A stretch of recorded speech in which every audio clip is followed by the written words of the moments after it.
Inilah 10 negara terkecil yang pernah lolos ke Piala Dunia, kisah yang membuktikan bahwa kecil bukan berarti lemah.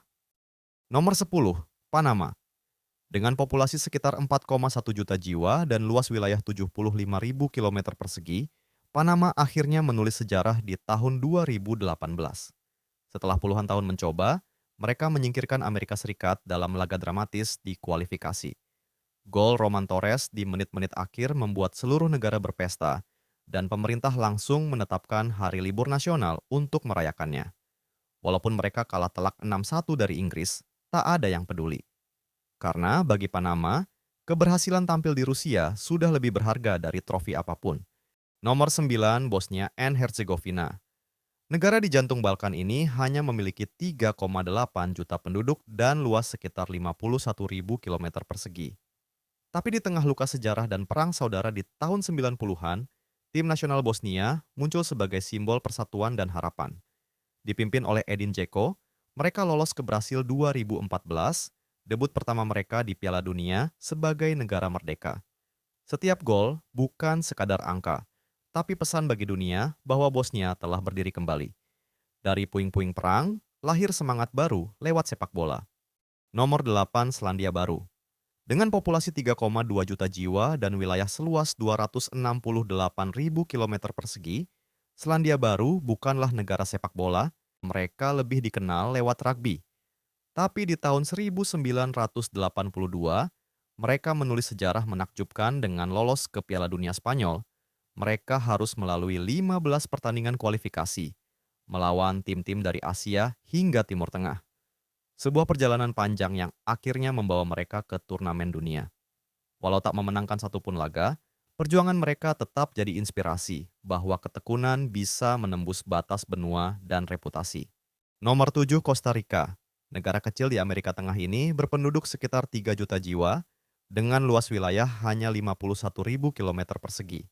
Tak banyak yang memperhitungkan Costa Rica di Piala Dunia 1990, tapi mereka membungkam semua keraguan, mengalahkan Skotlandia dan Swedia, lalu lolos ke babak 16 besar di debut pertamanya. Di tengah gegap gempita negara besar, para pemain amatir dari San Jose itu mencuri perhatian dunia. Dari situlah reputasi mereka sebagai kuda hitam lahir, yang kemudian berlanjut di era Keylor Navas dan generasi emas 2014. Nomor 6, Jamaika. Dengan 2,6 juta penduduk dan luas 10.000 km persegi, Jamaika adalah pulau kecil penuh ritme dan energi. Tapi di Prancis 1998, mereka menari dengan irama yang berbeda. Reggae Boys tampil dengan gaya khas, membawa warna baru di turnamen. Setelah kalah di dua laga awal, mereka menutup fase grup dengan kemenangan 2-1 atas Jepang. Mereka pulang bukan sebagai juara, tapi sebagai simbol kebanggaan nasional. Nomor 5, Kuwait.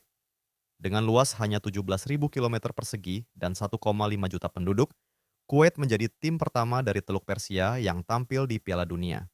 Di Spanyol 1982, mereka bahkan membuat sejarah unik ketika seorang pangeran turun langsung ke lapangan memprotes keputusan wasit.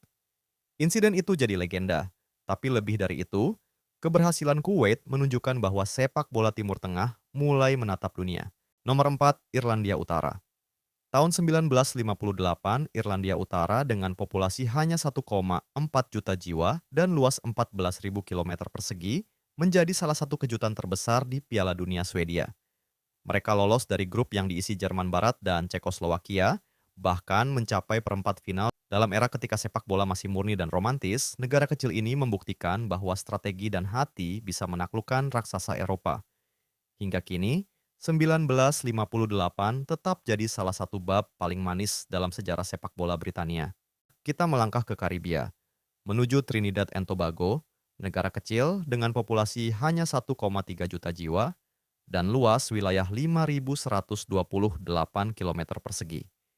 Di Piala Dunia 2006 Jerman, mereka menjadi negara terkecil di turnamen itu.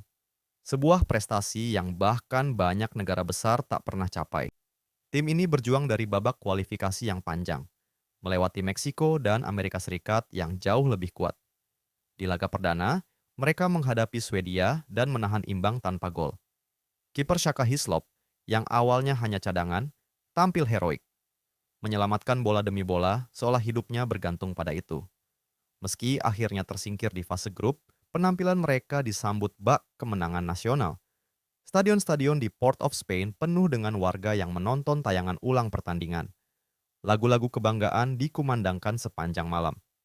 Trinidad and Tobago membuktikan, meski kecil di peta dunia, mereka besar dalam keberanian dan keyakinan dan sampai hari ini, mereka tetap menjadi legenda sepak bola Karibia. Nomor 2, Tanjung Verde. Kita tiba di kisah yang masih segar, negara kepulauan mungil di lepas pantai Afrika Barat. Dengan populasi hanya 525.000 jiwa dan luas wilayah 4.033 km persegi. Dengan jumlah penduduk hanya setengah warga Bandung, mereka akan tampil di Piala Dunia 2026, menjadi negara dengan wilayah terkecil dalam sejarah turnamen ini.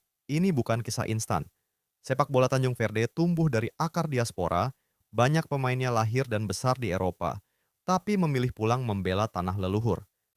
Kualifikasi mereka dipenuhi drama, kemenangan krusial atas Kamerun menjadi momen yang mengubah sejarah sepak bola Afrika. Tanjung Verde bukan hanya lolos ke Piala Dunia, mereka sedang menulis bab pertama dari legenda baru. Dan di puncak daftar kita ada Islandia, negeri es dan api dengan populasi hanya 340.000 jiwa. Bayangkan, satu negara dengan penduduk sebesar kota kecil di Indonesia mampu menembus panggung terbesar dunia. Mereka memulai perjalanan ini bukan dengan uang, tapi dengan mimpi kolektif dan sistem pembinaan yang luar biasa. Islandia membangun lapangan-lapangan indoor agar anak-anak bisa berlatih meski musim dingin. Hampir setiap desa punya pelatih berlisensi UEFA. Di kualifikasi Piala Dunia 2018, mereka menyingkirkan Belanda dan Turki. Saat tampil di Rusia, dunia terpukau bukan hanya karena hasil mereka, tapi karena cara mereka hadir. Nyanyian Viking Clap menggema di stadion. Ribuan supporter menepuk tangan serempak seperti detak jantung bangsa kecil yang bersatu. Mereka mungkin hanya bermain di lapangan yang sama, tapi semangat mereka terasa 10 kali lebih besar. Islandia memberi pelajaran untuk dunia bahwa jumlah penduduk tidak menentukan seberapa besar impian sebuah bangsa.